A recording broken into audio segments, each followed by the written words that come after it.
that out, I'd like to just make a couple of quick announcements. All set? It's a pleasure to introduce to you Dr. Brian Carter. Dr. Carter is a professor of child psychology and associate professor of pediatrics at the University of Louisville School of Medicine, and the chief psychologist in the Division of Child and Adolescent and Family Psychiatry. Dr. Carter is a native of Washington, D.C., and then his doctoral degree from the University of Virginia in clinical child psychology. Dr. Carter subsequently did clinical training both in the Air Force at Wilford Hall and at the University of Oklahoma. He has a career-long interest in the management of chronic pain in children, and I just want to say that I'm very appreciative to Sarah Stearns, who's helped to arrange Dr. Carter's visit here. I understand that Sarah was a student and trainee of Dr. Carter's at one point in time. So, Dr. Carter, one of the best. Okay. Welcome to Dartmouth. Thank you very much. Thanks for the nice warm temperatures too. It really 90 in Louisville yesterday, so which I kind of like the cool right now. 90 for Derby weekend is just too early. Well, I'm going to talk today about the issue of the problem of pain, and I know we seem to be seeing it increasingly. I know in our children's hospital setting, and I've just had a meeting in Milwaukee of my fellow pediatric psychologists who work in children's hospital settings, and the topic is coming up more and more in scientific presentations in terms of just the issues that we're addressing in our consultations. I have no disclosures as far as I know here. I'm willing to entertain some, and I want to thank our Norton Healthcare and our Children's Hospital in Louisville and the Petersdorf Community Trust, which is a very generous funding organization within our hospital system for supporting my work in this area, and then also the Barbara Blair Foundation. In terms of the background for pediatric chronic pain, up to a third of kids, children and adolescents, experience chronic pain at some time when they're growing up, and this prevalence increases as kids get older. Girls have slightly higher rates than boys do, and in pediatrics we consider chronic pain to be persistent at about 3 months duration. Typically in adults it's around 6 months or so duration. But as my friend, I was talking with your chairman here about Gary Marshall, who's a mutual friend of ours and a fellow researcher of mine, we use the dog days, the dog years kind of analogy with pediatrics often in terms of shrinking things down. Is when pain moves beyond the simple tissue damage or the nociceptive damage issues to subsequent changes within the peripheral and central nervous systems, or more the neuropathic pain issues. And these are where we get the pain syndromes that I'm going to talk about a lot today. Pain is impacted very significantly by psychosocial factors, so we know that stress, negative emotional states, and family responses, which I'll talk about with some of our research, play a role in both kind of perpetuating the pain cycle and the disability associated with it. In terms of children, we see that our primary areas that we see are the head, stomach pain, arms and legs. Most common areas that we see, migraine, recurrent abdominal pain, general musculoskeletal pain are the most common non-life-threatening kind of pain conditions that we see in pediatrics. And the big issue for me as a pediatric psychologist is this really diverts kids in a significant way from their quality of life and from their functioning, from a normal developmental trajectory as far as participation in school, academics, social relationships, those key developmental periods where you see kids often sidelined on home hospital or even homeschooled and removed from normal developmental adolescent experiences. I'm going to show you a video here.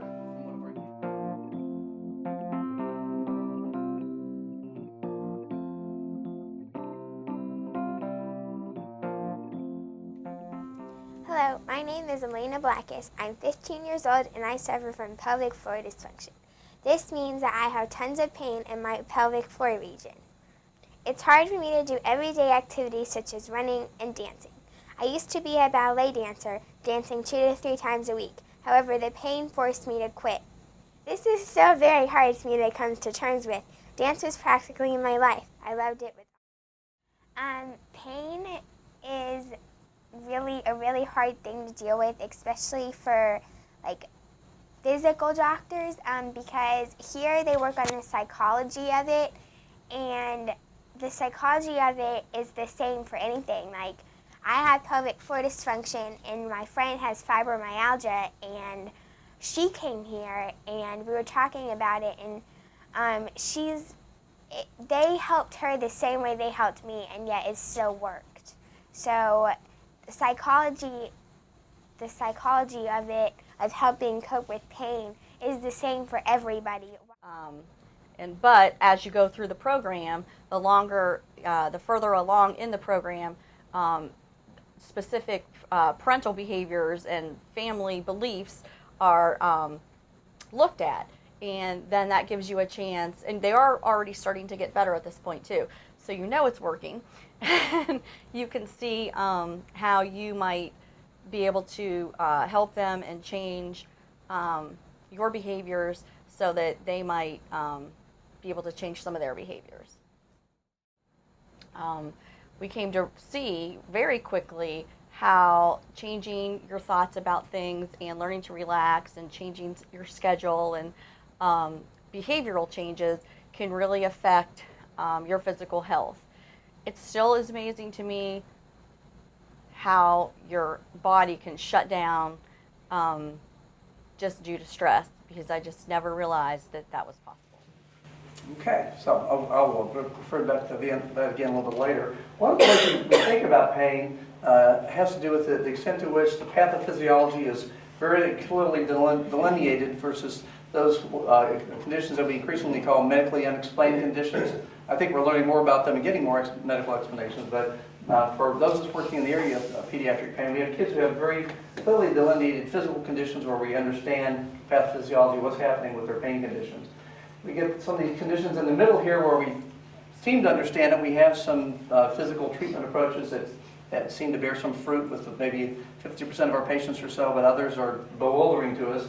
And then on the far end here, on the far right, we have kids with these really difficult, diffuse, medically hard to explain conditions, such as fibromyalgia, recurrent abdominal pain, irritable bowel syndrome, and so forth. What's always amazed me is that every specialty has a version of it. So as a pediatric psychologist, when I do consultations in our children's hospital, just about every specialty has someone with a difficult to explain condition that they want us to see. And as you can see, cardiology has the dysautonomia in POTS kids, as does neurology, non-cardiac chest pain, GYN has a chronic pelvic pain, and so forth. So it's almost every specialty has those bewildering, perplexing patients that are difficult to define.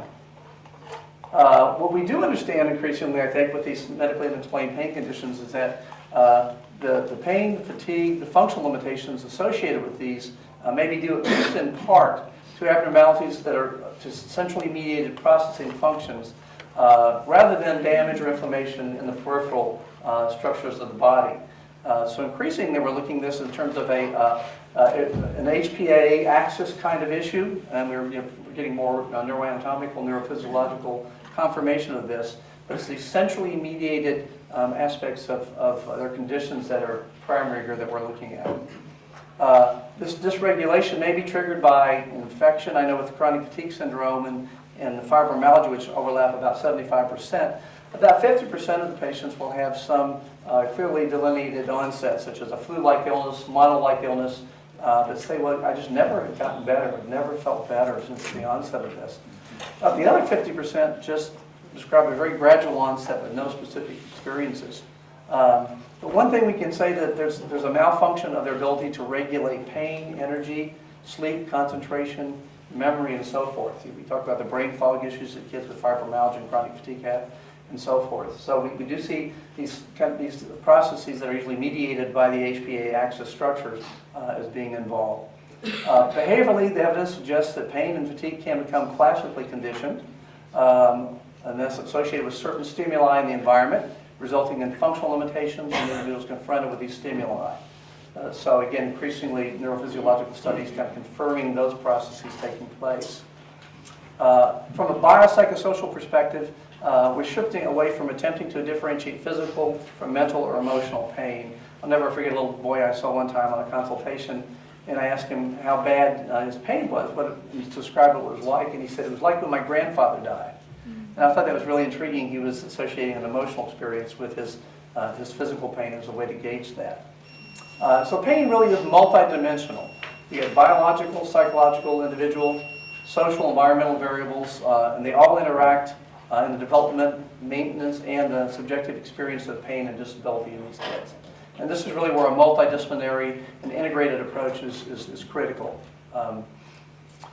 This is kind of our model for it. Actually, Dr. Marshall and I, if you believe it or not, infectious disease doc, he says he plays a psychologist on TV sometimes, I don't know, but he said that this is the model we really derived at in terms of looking at these patients as they went along. You get a child who may have certain predisposing factors, and I think that's what we're still looking for, even the genetics of these conditions. There may be a trigger event, maybe clearly delineated, and maybe it's be much more diffuse. But you have an initial illness and somatization with fatigue and pain associated with them. Then you get into an avoidance cycle where these patients stop going to school or reduce their school attendance, stop engaging in physical activities. And they do a lot of attributing these things to a unitary illness. We've got to find out what's wrong with me. We've got to find that unitary physical treatment for this. And some spend a lot of time, if not months to years, looking for that unitary cause and solution to the problem. Certain family dynamics, in terms of maybe over-enmeshment, over-protection, may play a role as the parents who pull their kids out of school, out of activities, and take charge, very much so. A social milieu where they may be avoiding school due to academic concerns, due to peer relationship issues, leading to further withdrawal, deconditioning, and that gets to be a big issue in terms of these kids who just haven't done anything for a while. And increasing attribution to, I feel worse, it must be all physical. And then you can get associated psychological events and other medical conditions, low grade often, that go along with it. To where the final is a pretty miserable kid who's isolated, with debilitating pain and fatigue, enmeshed in their social milieu and in their family environment, with other biological epiphenomena that go along with it. So what do we know about the psychosocial treatments of these conditions? Well, we do know in terms of the evidence basis, and this is kind of a quick summary of it, but medically, pharmacological treatment, physical therapy, graduated exercise, and even surgeries have been applied to it. And typically, I work very closely with some of my colleagues, especially rheumatology, infectious disease, so on, where we do have some medications, and we do send them for physical therapy to treat them. But the outcomes for these have been somewhat limited. On the psychosocial end, we have individual cognitive behavioral therapy, which is getting increasing attention and validation in the literature. A more family-based CBT, where we're really trying to impact on the family dynamic issue we're talking about here. There's an approach, sort of a cognitive behavioral approach called acceptance and commitment therapy, where we're working more on acceptance of the illness and the symptoms, but working towards commitment to function, to getting them back to functioning, not waiting for the unitary magical cure to come along. We may augment this with things like biofeedback and even hypnotherapy, which has been used for years with chronic pain. And now where we're really looking at these multimodal, multi-component treatments where we combine the medical and psychosocial interventions, the addition of complementary and alternative medicines. We have one of our intensivists went to Boston Children's and got extensive training in acupuncture, and so a certain subgroup of our kids are going and benefiting somewhat from that. But it really requires a lot of interdisciplinary collaboration. This is where a program we're talking about, CHIRP, which is our Children's Health and Illness Recovery Program. I'll be profiling that in a minute. Some of the recent pediatric pain intervention studies, Cecilia Kashakar-Zuck, who's at Cincinnati Children's, and actually I've collaborated with her on some things, has done a series of nicely designed studies with adolescents with juvenile fibromyalgia. And she's worked with an 8-session cognitive therapy treatment program. She calls it coping skills training versus just plain fibromyalgia education, and found decreased functional disability, pain and depression in both groups, but the cognitive behavioral therapy group showed greater reductions in their functional disabilities. So they were the ones, compared to the education group alone, functioning more in terms of school and social relationships. Tanya Palermo's done some interesting study out at University Studies at Washington, and she actually is using an internet-based family cognitive behavioral approach, seeing a lot of kids in rural Oregon and Washington State, and administering theirs by over the internet with a Skype type of system. and found that their intervention reduced activity limitations and pain, but no difference in depressive symptoms or parental protectiveness, which is a family dynamic issue that we look at. This study is done in an inpatient setting. Increasingly, there are inpatient pediatric pain rehab programs that have popped up around the country. I've worked pretty closely with the Cleveland Clinic, and they actually are using our CHIRP manualized treatment as part of their inpatient treatment there. The Mayo Clinic now has a pain dysautonomia 3-week day hospital program, and Boston Children's, of course, has the pediatric pain rehab center. They were a couple of patients who've gone through that, where you really have to kind of, it's so overwhelming, and you get a family dynamic that seems to be so resistant that they need the heavy guns of an inpatient treatment program. Part of that, I believe, is parent education and the parent activity process, where we can separate kids from the parents and get them functioning again. And then lastly, the last couple of studies looking at functional abdominal pain, and then headache pain, CRPS, widespread musculoskeletal pain with Woodsville study. And that's the ACT intervention, definitely showing greater decreases in functional disability as a part of that process, pain intensity and fear of re-injury. And that's something we look at a lot of activity limitations due to fear of getting worse by being more active. The program I'm going to tell you a little bit about today is a manualized treatment we've been working on for the last few years. And we're passing around actually the clinician's handbook and workbook. I've never done a manualized treatment before. I probably won't do another one again. It's a lot of work kind of going session by session, kind of what we do. But the workbook is really designed to be teen-friendly and to take away some of the stigma of these conditions and the stigma for the family. It's really multidisciplinary. We have a way of communicating with our pediatric colleagues and the physical therapist in the school with faxable forms that go back and forth to keep each other apprised of what's going on in treatment. We're really trying to maximize their functioning, and we really have designed this based on several other evidence-based interventions: the behavioral family systems therapy of Tim Wysocki down at the Works Clinic, stress management training, coping skills training that Smito's used in Cincinnati, and then the interpersonal psychotherapy for depression at Laura Muffson's group. And there is a high correspondence and comorbidity with affective problems in these kids. Up to 50% meet criteria for anxiety disorder or depression. The kids we see in our study typically have been in treatment and are fairly stabilized, but it definitely is, co-occurrence is very high. The intervention is 12 weekly 1-hour sessions, individual and family. So we strategize them throughout the 12 sessions. And we target adolescents with chronic pain, fatigue, and functional disability that's associated with a protracted illness condition. And then we have a corresponding website that we use as part of our training for the patients, and as well as we're working on developing the clinicians portion of that. This is kind of the way I've conceptualized what we do. We're really looking at getting kids back to their physical functioning, physical exercise and activity, which a lot of the kids have refrained from for some time.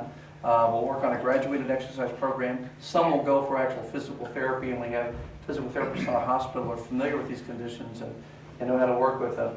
Sleep is a big area. These kids have, as a group, have major sleep disturbances. Of course, most of our adolescents have major sleep disturbances culturally, but these kids, especially if they've been on home, hospital, and then again sleeping in until 12, 1 o'clock, they totally shifted sleep cycles. Some sleep excessively, others sleep with, have disrupted sleep, have trouble falling asleep. So we work a lot on sleep hygiene. I don't know how many kids we see who have TVs in their room, they have their laptop on their bed, their iPhone for texting their friends at 2 a.m. and so forth. So sleep disruption is a major thing that we focus on up front and monitor that throughout the course of the 12 sessions. Nutrition a little bit, and diet may play a role. Some of these kids have, a lot of American kids have sloppy diets, but just to make sure they're not consuming caffeine products later in the evening and so on. A big issue I'm going to talk about here is academic functioning. And we take a very active approach with the school. We take a proactive approach in terms of just supporting getting a 504 plan in place for these kids. finding more public schools are kind of, with their economic woes these days, are kind of trying to resist that, anything that specializes care. But our goal is to get these kids back to school in whatever way we can, however graduated we do. And sometimes we get a little quasi-militant about it. I always say we have to be pleasantly persistent, but I think it's critical to get these kids back to school, and a number of studies have demonstrated that it both is a measure of a positive outcome, but it's also part of the intervention to get them back to functioning academically. A lot of these kids, for whatever it's worth, a colleague of mine at University of Washington, an analyst of medicine, Mark Smith, we collaborated on some things a few years ago, and Mark and I were presenting up in Boston one time, and I was asking him before we did our workshop, I said, what do you really think is going on with these chronic fatigue kids? And he says, I think it's nature's way of telling them to slow down. And I always thought that was interesting, and he meant it somewhat jokingly, but a large percentage of these kids we see in clinical settings are rather perfectionistic, hard driving, often have been very good students, honor students, and won't back off from their schedule. I had a mother and daughter come in one day, and they were doing our intake, and we just couldn't hook them because she was determined to be a National Merit Scholar and the valedictorian of her class, just like her brother was 2 years ago. She was taking all college level courses as a sophomore, and when I mentioned anything about maybe taking a study hall or something there just to kind of ease the stress of the day, they wouldn't hear of it. And they were very pleasant, very nice. This may be helpful for some kids, but no, this isn't going to work for us because we can't back off of anything. While she sits there the whole time rubbing her neck and her shoulders from fibromyalgia pain. A big area here is the peer relationships and family communication and family structure, which we call the interpersonal functioning area. We take kind of a stealth approach to this. A lot of these families have been told by some specialists, for example, that it's all psychological, or it's not as bad as her symptoms would suggest, for example, and they're often somewhat offended and feel unsupported with that. We try to talk about these issues with regards to school attendance and interpersonal functioning, about the slippery slope of having a chronic condition, whereby a parent's brought into a role of being very protective and taking you to doctors, finding a solution, and so on. But you can slip very quickly into that. They're very dependent and a mesh kind of relationship.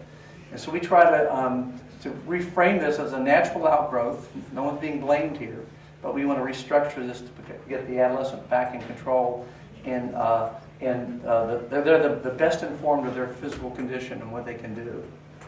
And then lastly, the skill development and coping and lifestyle management. We work on coping skills, stress management, communication, and lifestyle management. I'll give you some examples of that as we go along.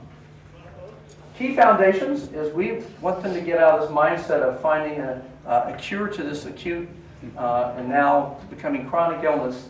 And we want to take a chronic treatable condition. Okay, we want to look at this as a mindset to get them away from finding that quick solution, which some families for 2 years have been looking for the quick solution. And it doesn't work that way. We're going to work on this gradually over time. We embrace a coping approach. We're going to help you cope with this to function better.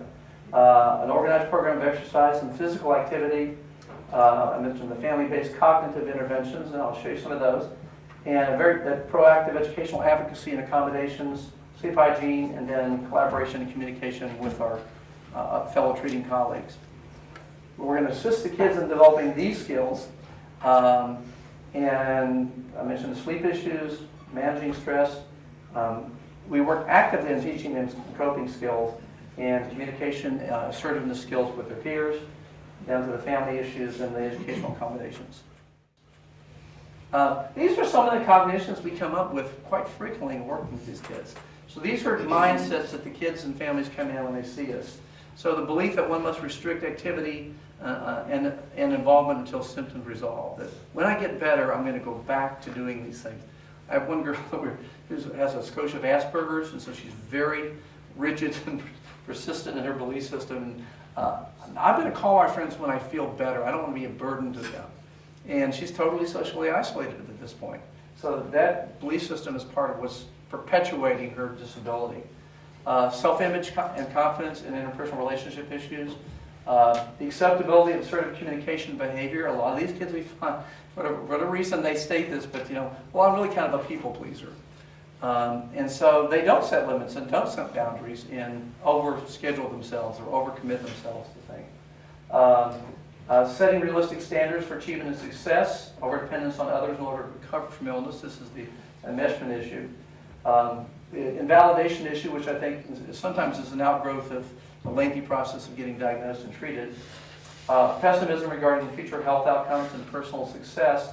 There's been a lot of research, especially with adults with fibromyalgia, on catastrophic thinking. And they have measures of catastrophic thinking, and it's very rampant among adult women with fibromyalgia. So it's an interesting phenomenon that we target in treatment. And on the parent side, we're really looking at their hesitation to promote increased activity and independence. They think, my kids are going to get worse if we do this. Fear of relapse. We can't push too hard. If we relapse, we're going to get set way back. And then the future projection that the teen's going to fail due to their illness, that they're not going to, these are often kind of bright kids, and they're worried that they're not going to attend college or not going to be able to function. And then the other extreme you see sometimes on the other end, and this is often with dads, I hate to say, but belief that the kid's faking or exaggerating symptoms. The other flip dynamic is that the mother's highly protecting the kid and very enmeshed, involved in the diagnosis and the condition, and the father's just totally separated himself off.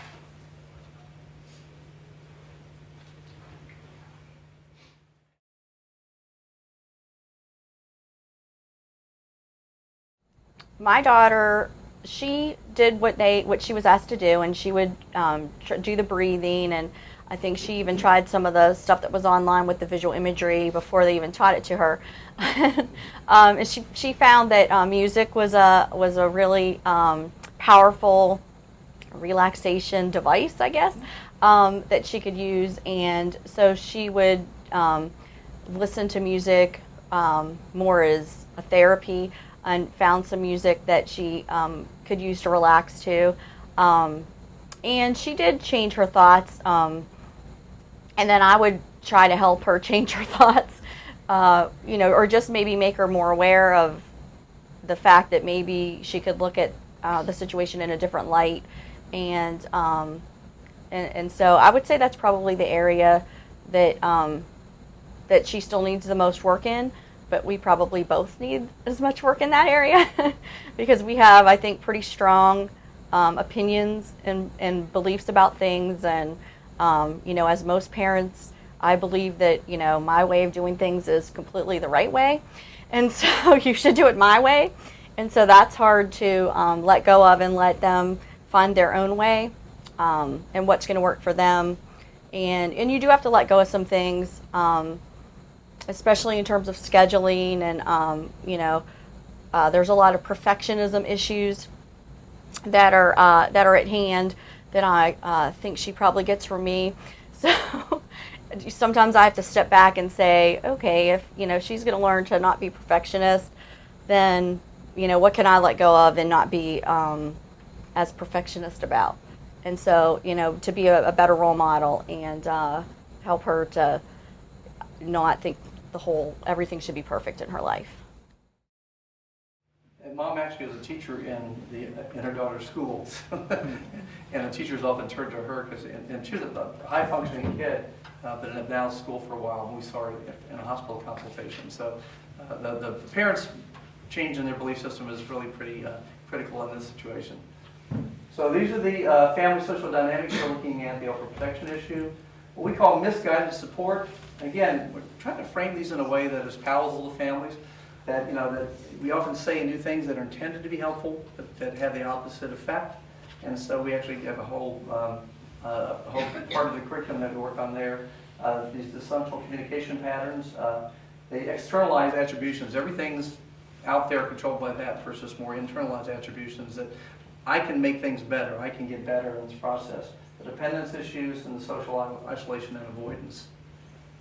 We have a website that we actually use, and if anyone wants to go to that, we're working on the clinician side of it. There's a username and a password that pop up when you hit the client, and this is a client section of it, and that allows you to go in and look at some of the videos. So we have a lot of patient-generated videos that we work on here, downloadable forms, and we're really trying to make this even more interactive. I'm working with the web designer currently, but it's nice to be able to have them in their homework go to this video. This video is going to illustrate some of what we're working on in the next lesson, like assertiveness skills, for example. I mentioned the educational advocacy and intervention. We literally, with every kid we see, we work on an individualized educational plan under a 504. The school, we define their condition, and we basically talk about specific recommendations and accommodations that will help the kids function at school and to even attend school. These are simple things, often like with fibromyalgia. No heavy backpacks. Have extra books in the classrooms and at home. We've tried the rollable backpack. Doesn't work because the kids kick it in the hallway. The guys do. So usually having extra books will do that, or even having them leave class early so they can arrive at the next class before everybody floods the hallways. But simple things like this, but to get them put in place and then make sure they're implemented. Let me skip this for a second. As I said, this is a manualized treatment. So this is an example from the handbook in terms of what the clinician does in session 3. And we kind of go through it step by step, what pages in the workbook they're working on, what the homework they're going to assign for the next session, kind of how long this is going to last during the session. Coded if it's going to be primarily a family session during one of the 12 sessions we have. And then we go into a more description of the goals of the session. We kind of highlighted for quick reference before going into a session what they're going to cover in that session there. And then we actually have at the end of that some other little clinical tips for that session, and then kind of a little sidebar illustration from a clinical scenario. So we really tried to make this something out of the box a fairly seasoned clinician can look at and implement with minimal training. And what we hope to do, much like the trauma-focused cognitive behavioral therapy website for Medical University of South Carolina, which is an excellent program, we're trying to work on our clinician training side of it, so a lot of people could go online and get the training as part of it, and do questionnaires at the end to kind of certify that they've covered the material.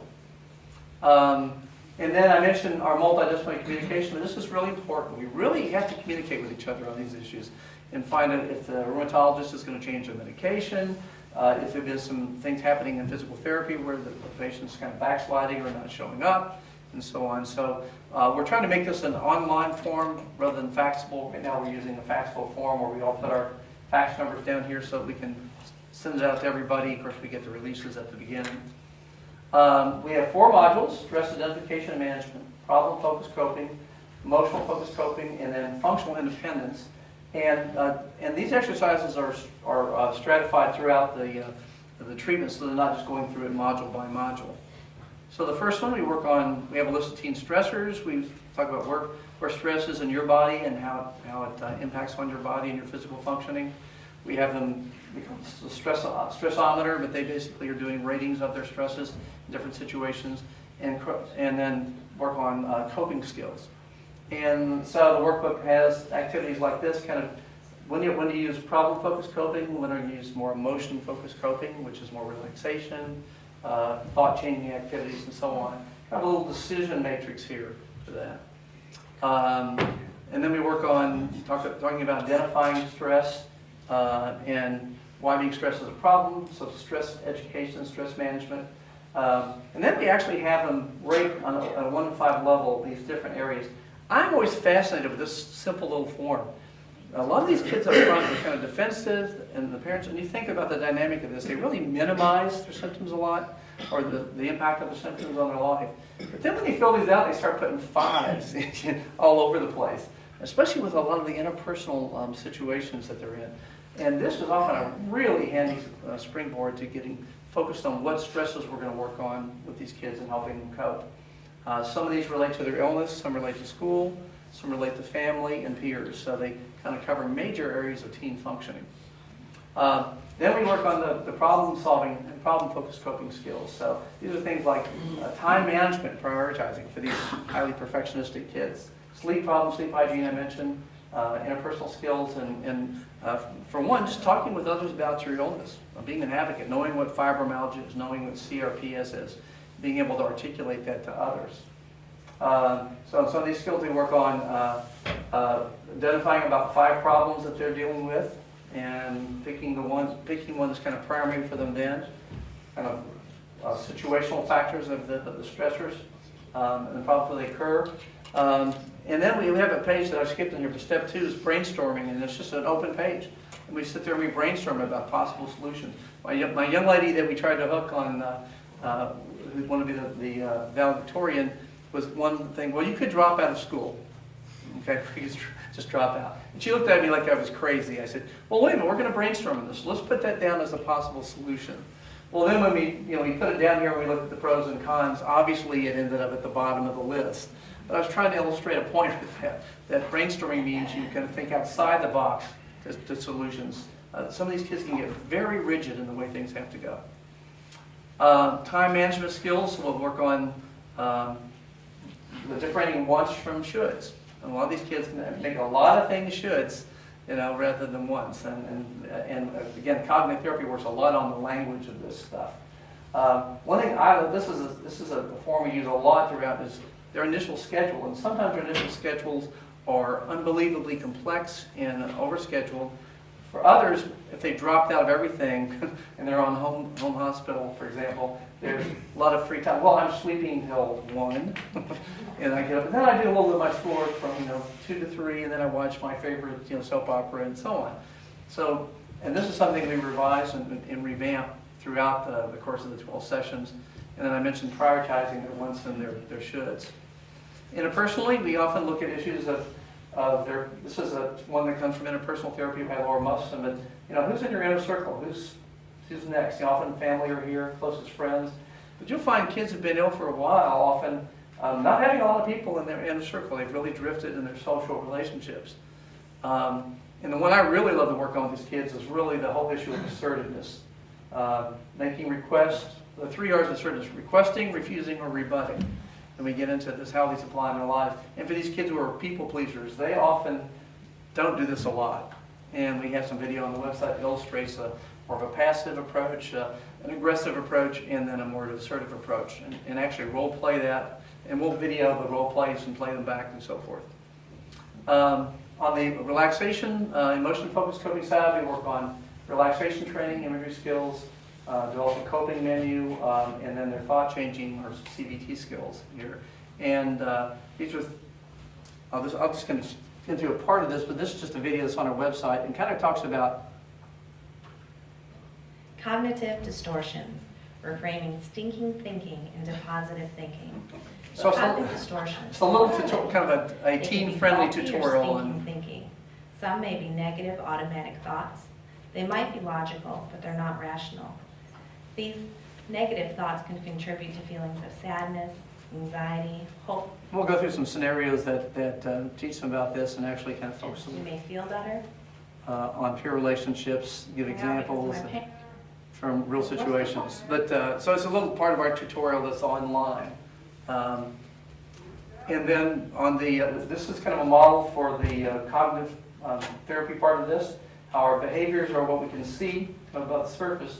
And then our emotions are really driving those behaviors, but it really is the thinking patterns, the distorted thinking patterns we get into that impact on that. And we actually had kids work on these thought records and thought journal, where they write down a situation, identify the feeling. One thing in the literature with kids with chronic pain that's interesting is a term called alexithymia.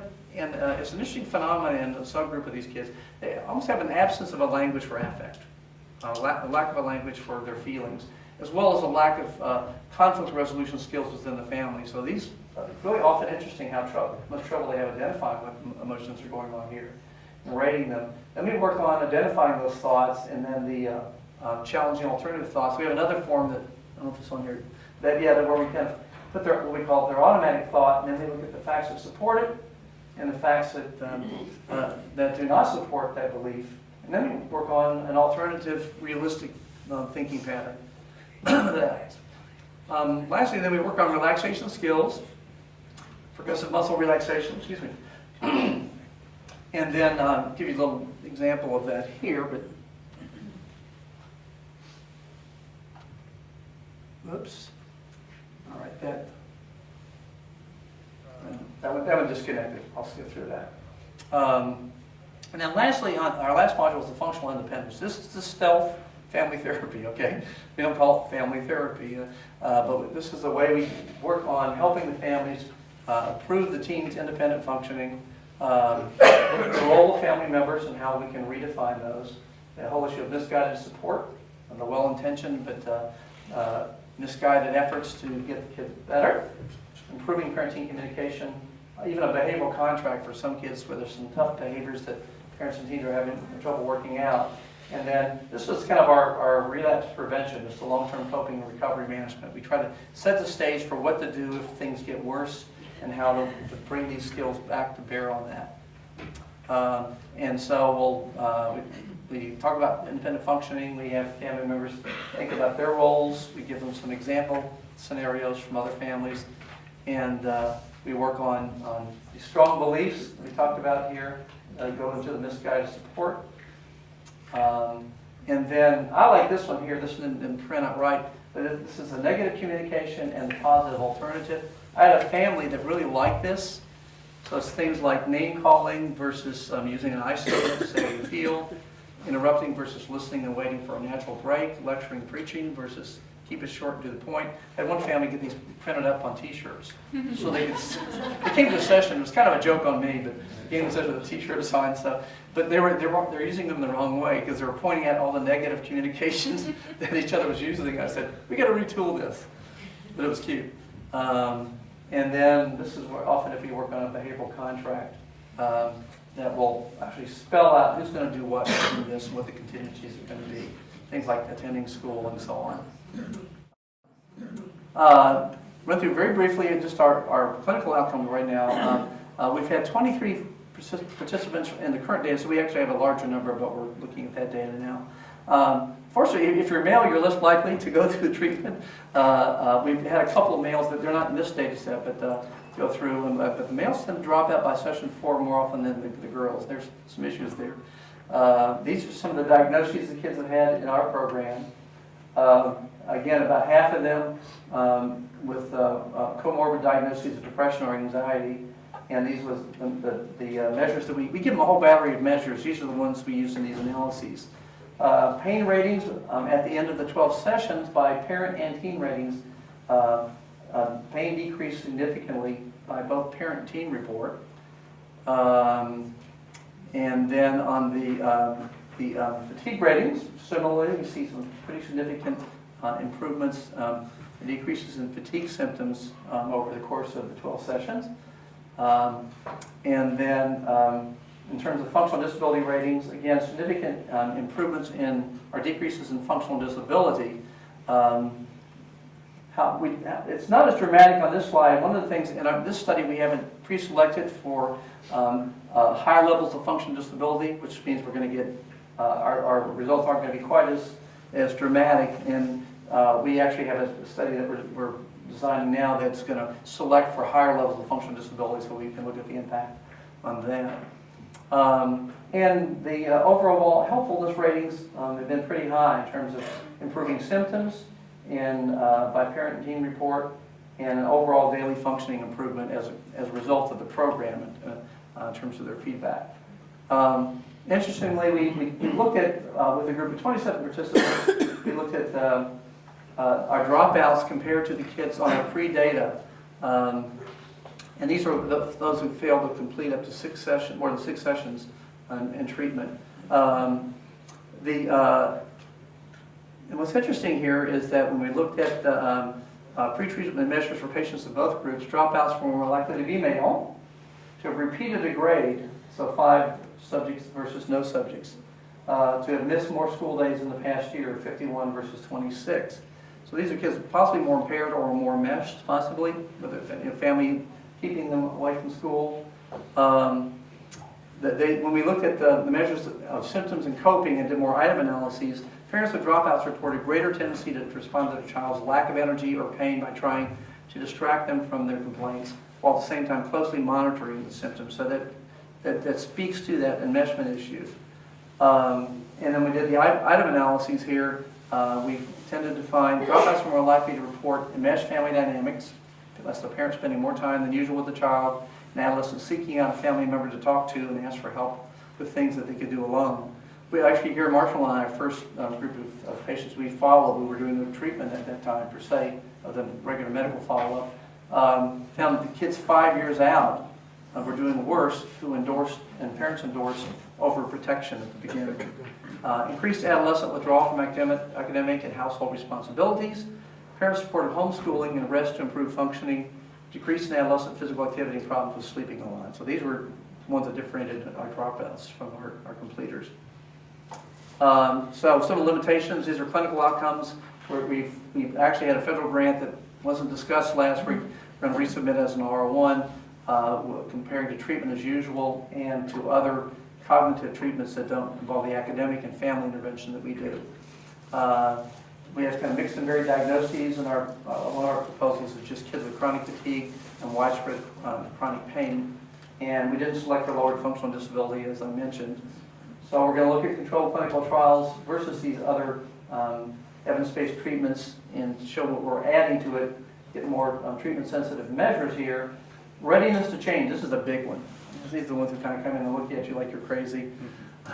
Like, come in, don't bring their workbook for 3 sessions in a row, and it's like, okay, we know where this is going. And I really like the idea of more web-based interventions. We have a rural catchment area from Louisville, so a lot of these kids just can't make it frequently for those sessions, and that's an impact, and I like Tanya Palermo's work there. So that's pain and CHIRP, so I'm willing to entertain any questions or comments at this point.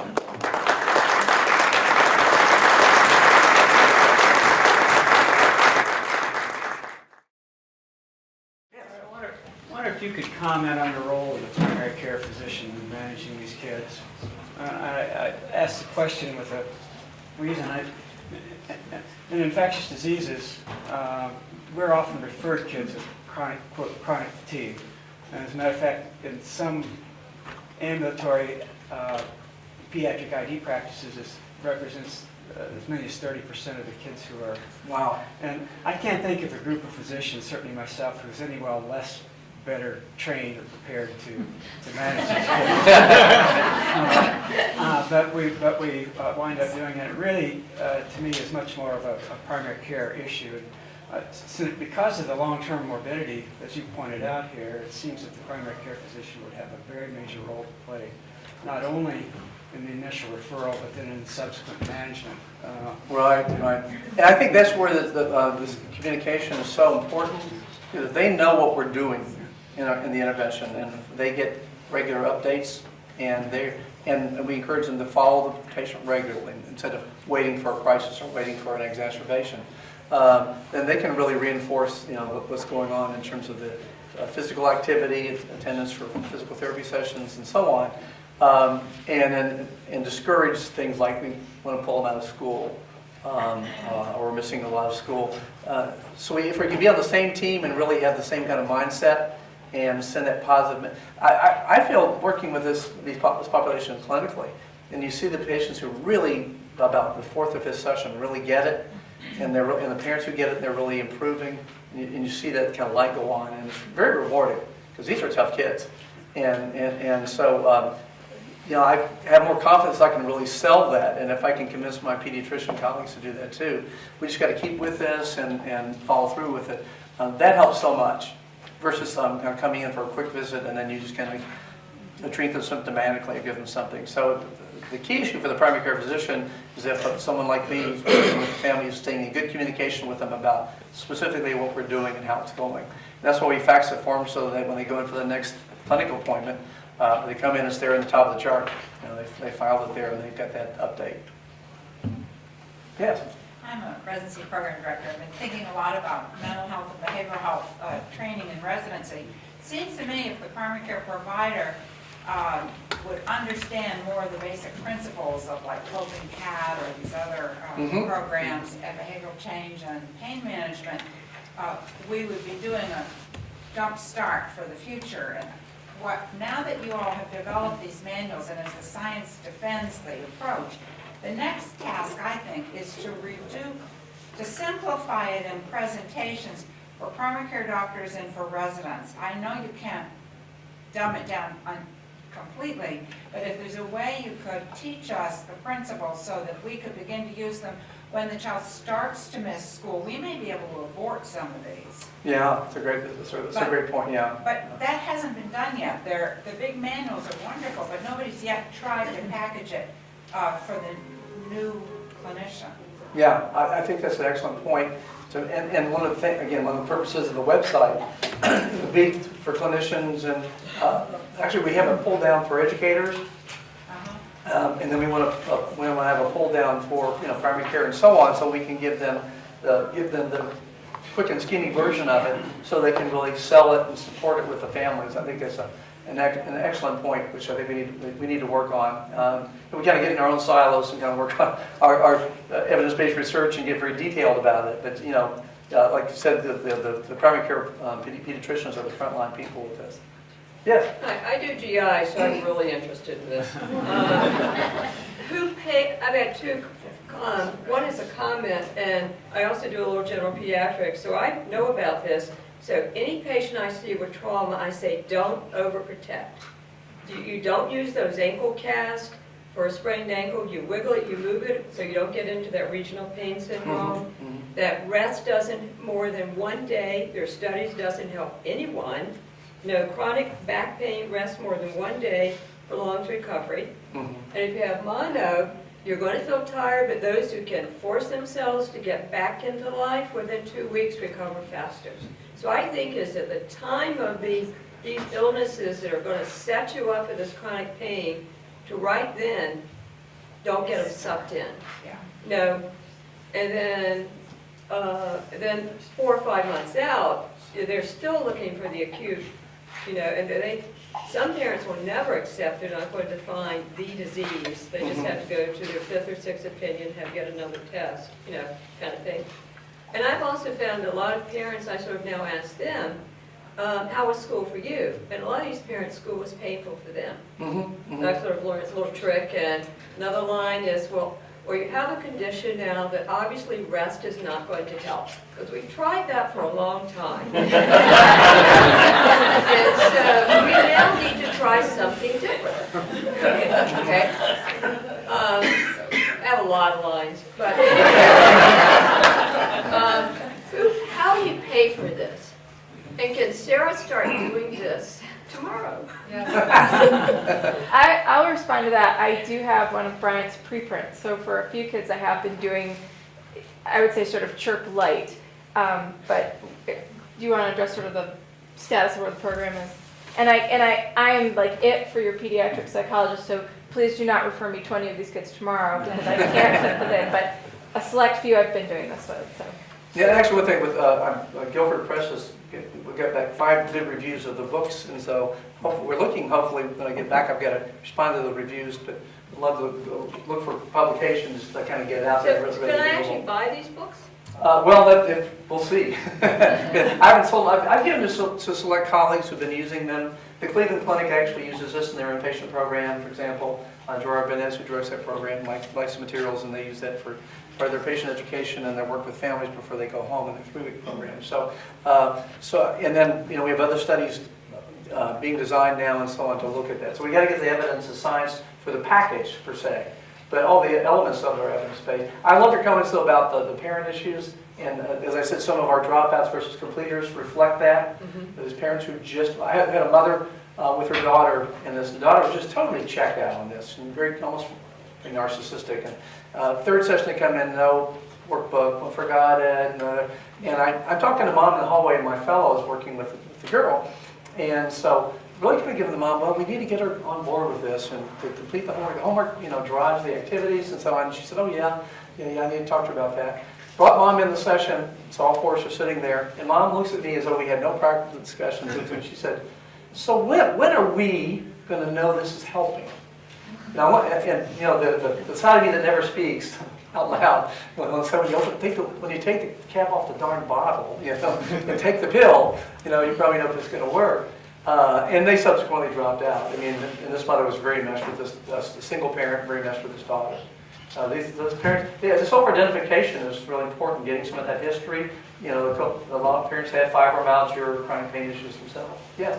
But you didn't ask who pays into the, who pays Oh, the pays for it? Right now does insurance pay for this 12-hour sessions? Psychotherapy, yeah. Yeah, maybe you can build it to psychotherapy, family therapy, psychotherapy. What strikes me is that example with the two parents, one very involved with the child, one described as standing off the side, happened to be the mother, father in that direction.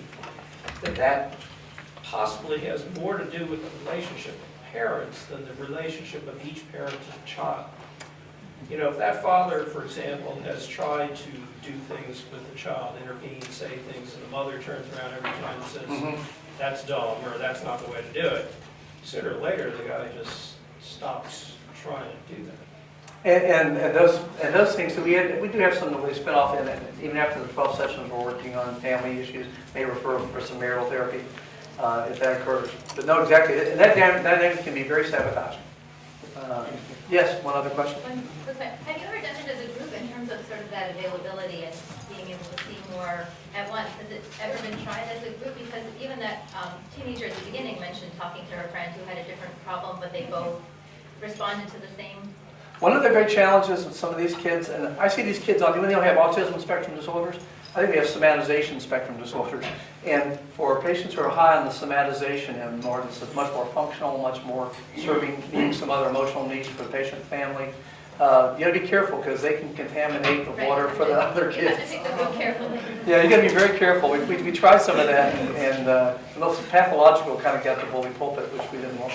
It's a different topic, and maybe you, Sarah, Dr. Carter, could address it, but what about group therapy for problems like this? I mean, certainly, you know, in many cases I assume that there's some stigma attached to having any sort of a behavioral health diagnosis. How do you manage that when you get kids to come into group therapy? You assume they and their families have to agree and understand that you've got patient confidentiality issues. How do you work through all that? Well, the groups that I run here are anxiety or anger or parent behavior management. So we do talk about confidentiality, and we do a lot of normalizing and a lot of just sort of reassuring that it's sort of a safe place to talk about that stuff. I think there's a lot of relief when kids finally make it in the door and get to meet some other children that are going through the same things. I think what's nice about the manual, and particularly about the stress coping checklist of all the teen stressors, is that there's stressors in there that they say, wow, if it's on a sheet, other people must have this stressor too. And so I think in filling out that checklist, I've found some kids feel pretty validated that there's actually a program for them, and that in some ways also validates their need for the diagnosis or the thing or the program. Like, it makes it very official, and some kids need a sort of face-saving measure to help them feel better about what you're going to do. I don't know, Brian, if you've seen It's that. a very active treatment process. I mean, the sessions go quick because you're covering a lot of stuff Yeah. here. Yeah. We need to, Monica, go ahead. Sure, We need I'm to- sorry, I'm also with PGI. So, but when I was at Cincinnati Children's, you know, and thinking of group therapy, what our nurse focused on was using the guided image techniques, visualization techniques, and so she stratified the range of ages. And I mean, that can be very beneficial, and so you don't come in and kind of reveal everything to each other, but you're using it as a session to kind of help relax. And I've seen it to be helpful for people with cancer to kind of go through kind of helping to muscle relaxation. So that can be helpful without kind of getting into the whole stigma, or not stigma, but into revealing kind of why you're here, you know. And Yeah, some of those skills really could be done in group format, you're right. So we need to kind of work on other models. Some could be web-based, so on too. We need to wrap up.